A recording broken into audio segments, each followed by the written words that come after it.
Are you thinking about starting a YouTube channel? Well, hold up! Before you even think about it, ask yourself, do you know exactly who you're talking to? Do you know your target audience? If you can't even answer that in the next 5 seconds, 5, 4, 3, 2, 1, then you need to watch this video. If you don't know your audience, you're going to waste a lot of time. I'll show you everything you need to know about niches. Finding a niche. Lavea's Creative. What is a niche?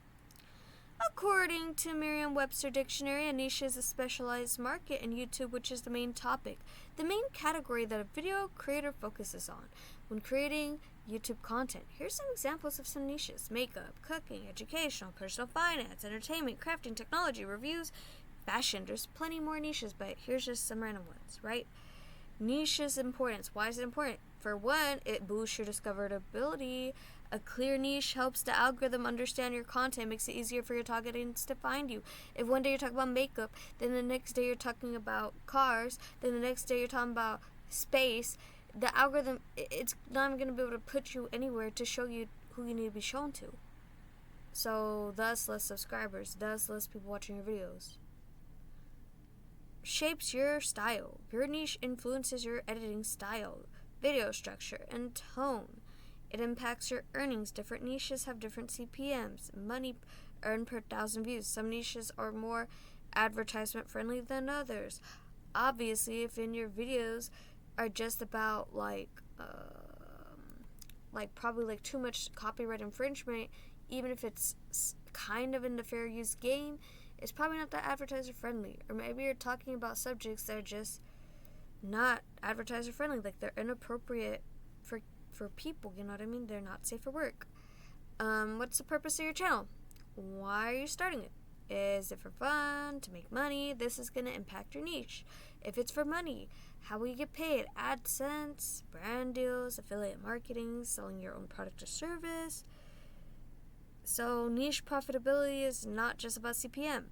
While some niches like finance have higher AdSense earnings, others like cooking or lifestyle can still be very profitable through other income streams. A finance channel might earn more per 1,000 views from ads, but if they're not doing brand deals and affiliate marketing or selling their own product, a cooking creator can make more because if they sell a recipe book or courses or merch or brand deals like HelloFresh, for instance, and the cooking person also decides to sell a recipe cookbook or teaches people how to start their own a personal chef kit, right? Let's say they're oh, well, here's a cutlery kit or something like that, right? Here's the perfect knives for you to cut your vegetables with, right? And they sell that. So now they have 3 different other streams of income besides AdSense. Moral of the story, don't just pick a niche based off of CPM. Think about how you monetize it beyond ads, and not even just that. You gotta enjoy it. If you don't like what you're doing, you're not gonna be able to be consistent. The key to YouTube is consistency. So you can't be consistent, then what's the point if you don't like your niche? Just because it's more profitable. If finance is more profitable than cooking, but you love cooking, you make a cooking video every day, what's the purpose of having a finance channel if you're never going to post all the time? You post once in a blue moon. So what is a sub-niche? This is also important within your niche, right? According to Merriam Dictionary, the meaning of a sub-niche is a portion of a niche, right? Such as part of a specialized market. Here's an example. The niche of fitness. What section of fitness are you doing? Nutrition or workout, right? So then it can even become in your choose workout. Now there's a super sub niche, right? Home workouts. And then under home workouts, you could be okay, this video is meant for beginners.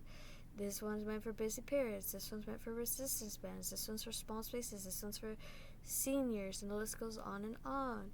So within one niche, fitness, it's already bringing into a bunch of different sub-niches. And sub-niches, there's no such thing as sub-niche, but you know what I mean. Sub-niche square, I don't know. what I meant by squares, I don't know if you guys care, but this is a joke. A math joke. Oh, goodness. That looks ugly. Gosh. Subniche square. Ha. Funny. Okay. Advertisements. A low effort AI video like auto-generated content with no real value will usually have a lower CPM than high-quality niches like finance or tech. Niche profitability depends on advertisers' interests. The more valuable your audience is to advertisers, the more they're willing to place ads on your videos. If you just have those, like, you know what I mean? Like, let's just say the AI videos about just jargon, just like literally Ixie Blixiburg, like some Sims language, and it's not even Sims, it's just like a little cube talking or something. Advertisers, like, they can't promote it versus like tech. They could like promote it, be like, hey, like, cool, now we'll advertise for Dell or something like that, or banks, now we'll advertise for Chase, or even just getting like sponsorship deals. Like, I've seen those finance people where they're getting like, why, like, oh goodness, why can't I think, where it's like those budgeting things, you know what I'm talking about? And then tech is like, they could be like, oh, you know, advertise this headphones, you know? So I got this from this website. I'll link it in the description. If I forget to link it in the description, just screenshot, copy and paste this, right? This is the link. This is a list of like profitable YouTube niches, average CPMs. This got higher, make money online, compared to a dance cover, which is like less than 4 cents. So it's like it's not even 4 cents. It's like almost 4 cents. So most ignore that. That was a mistake. Like, I should delete that slide. Anyways, editing style. Are you willing to commit to editing style? The time and effort it takes for the editing style also shows the audience you attract. Your editing style will take time and effort. The highly edited, flashy, fast-paced content like Mr. Beast style videos requires serious commitment. Editing also helps shape your audience.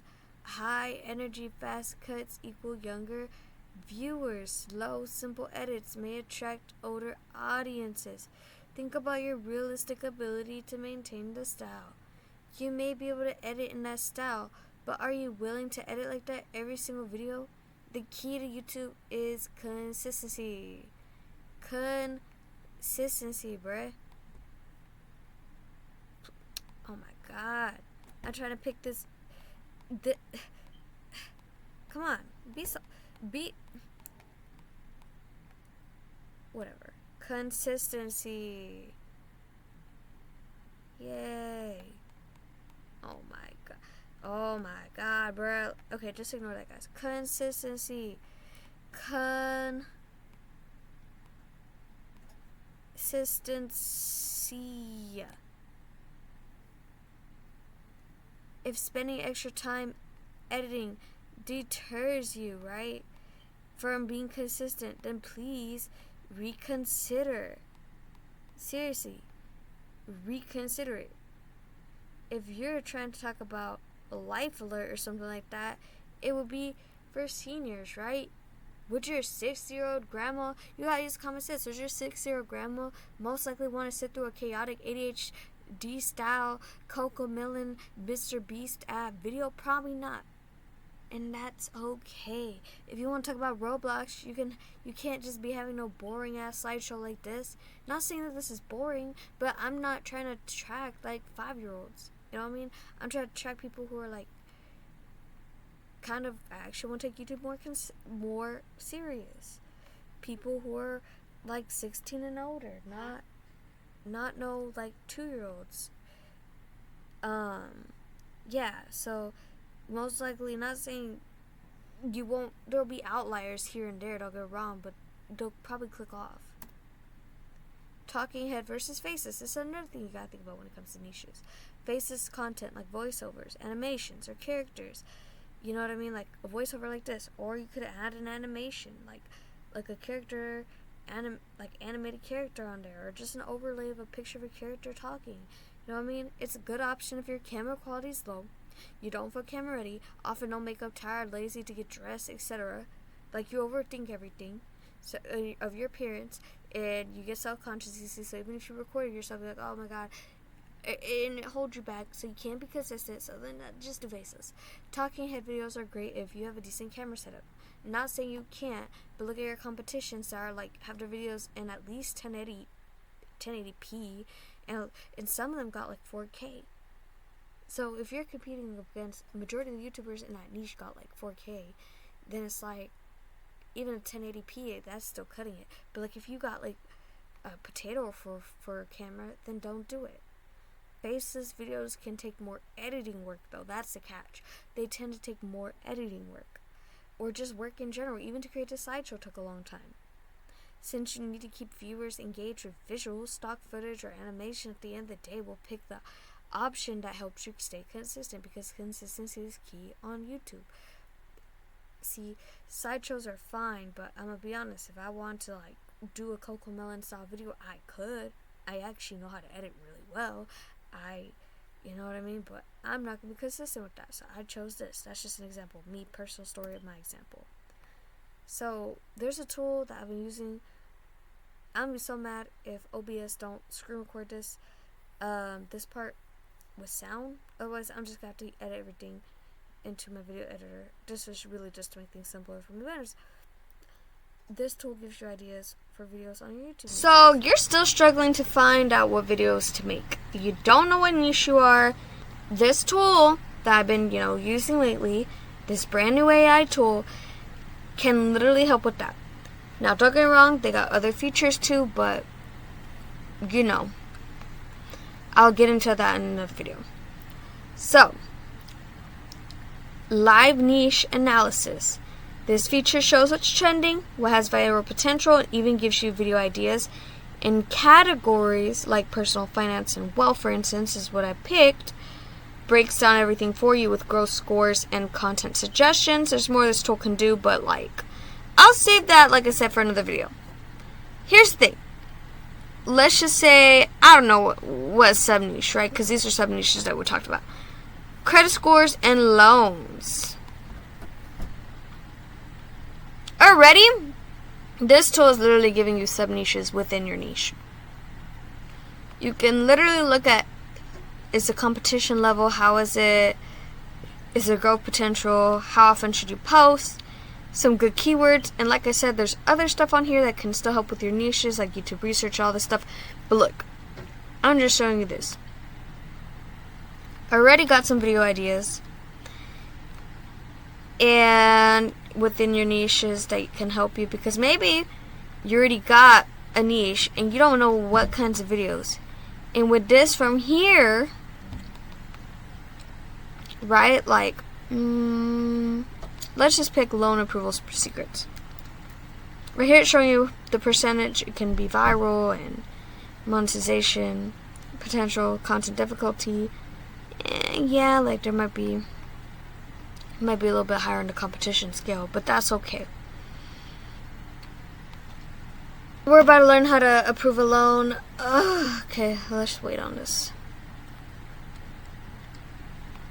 So it's giving you some examples, right?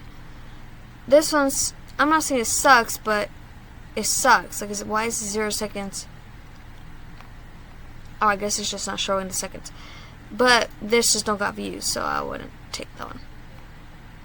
This one got views though. You could do some research with this and be like, oh look. Either way, it's giving you within that niche, title ideas, tag suggestions, video ideas. So already, it's giving you more. 5 mistakes, which change how to adapt. Stop making these credit score mistakes. You could do it specifically for home buying, debt to income ratio, car loans, personal loans, rejection to approval. Even more video ideas right here. This can also, like I said, go with your niche. Now you have basically an infinite number just from one topic, which is credit loans, and your sub niches is like myths of it, you know, and how to improve it, and like step-by-step guides, and how to, you know, for banks, for cars, and Gen Z, and SBA. Long story short, I could go, the list goes on and on and on. It also shows, you know, the trends, so it could kind of figure out, maybe you want to do something for freelancers. This can go on and on and on. Blah, blah, blah. Long story short is this can help you with niches too. And I'm just showing you. You can play around with the tool if you want. If you don't, it's whatever. Either way, I just taught you everything you need to know about niches. And if you're still struggling, you can use this tool for the niches. And after all of this, if you still don't know, then I don't know what to tell you, because I gave you every single source you can use to be able to find your niche. And I literally explained what a niche is and everything. So yeah, I hope this video helps, guys. If this video helped you, please leave a like. And also, if you got any questions, please ask me a question, or just any comments or suggestions on videos, just leave a comment down below. Alright, toodles.